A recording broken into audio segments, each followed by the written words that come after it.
श्री गणेशाय नमः। कार्तिक मास महात्म्य अध्याय 8। जिसकी दया से सरस्वती भाव रही उपजाए। कार्तिक महात्म्य का कमल लिखे 8वां अध्याय। नारद जी बोले, अब मैं कार्तिक व्रत के उद्यापन का वर्णन करता हूँ, जो सब पापों का नाश करने वाला है।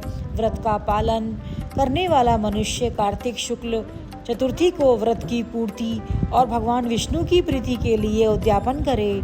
तुलसी के ऊपर एक सुंदर मंडप बनवाए, उसे केले के खम्भों से संयुक्त करके नाना प्रकार की धातुओं से उसकी विचित्र शोभा बढ़ाए।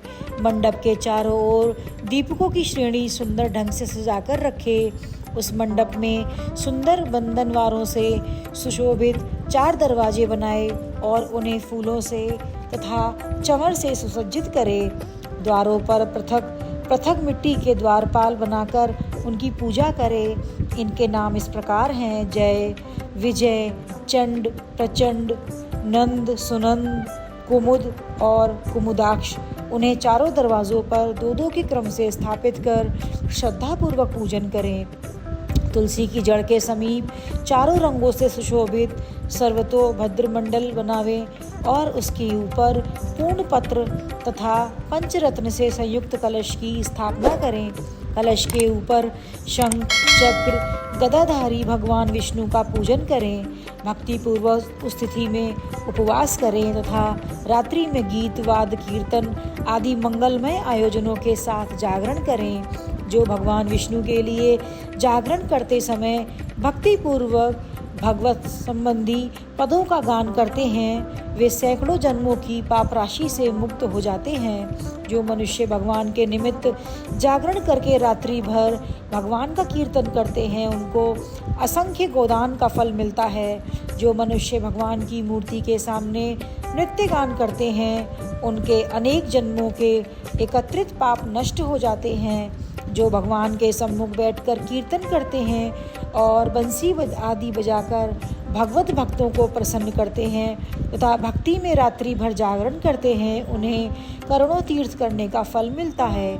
उसके बाद पूर्णमासी में एक सपत्नीक ब्राह्मण को निमंत्रित करें। प्रातःकाल स्नान और देव पूजन करके वेदी पर अग्नि की स्थापना करें और भगवान की प्रीति के लिए तिल और खीर की आहुति दें। होम की शेष विधि पूरी करके भक्ति पूर्वक ब्राह्मणों का पूजन करें और उन्हें यथाशक्ति दक्षिणा दें। फिर उनसे इस प्रकार क्षमा प्रार्थना करें: आप सब लोगों की अनुकंपा से मुझ पर भगवान सदैव प्रसन्न रहें। इस व्रत को करने से मेरे 7 जन्मों के किए हुए पाप नष्ट हो जाएं और मेरी संतान चिरंजीवी हो। इस पूजा के द्वारा सभी मनोकामनाएं पूर्ण हों।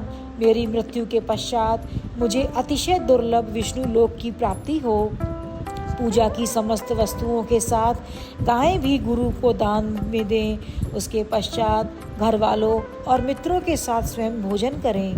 भगवान द्वादशी तिथि को शयन से उठें, त्रयोदशी को देवताओं से मिलें और चतुर्दशी को सबके उनका दर्शन एवं पूजन किया। इसलिए उस तिथि में भगवान की पूजा करनी चाहिए। गुरु की आज्ञा से भगवान विष्णु की स्वर्णमयी प्रतिमा का पूजन करें। इस पूर्णिमा को पुष्कर तीर्थ की यात्रा श्रेष्ठ मानी जाती है।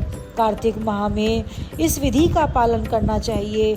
जो इस प्रकार कार्तिक के व्रत का पालन करते हैं, वे धन्य और पूजनीय हैं। उन्हें उत्तम फल की प्राप्ति होती है। जो भगवान विष्णु की भक्ति में तत्पर हो, कार्तिक में व्रत का पालन करते हैं, उनके शरीर में स्थित सभी पाप तत्काल नष्ट हो जाते हैं। जो श्रद्धापूर्वक कार्तिक के उद्यापन का महात्म्य सुनता है या सुनाता है, वह भगवान विष्णु का सायुज्य प्राप्त करता है।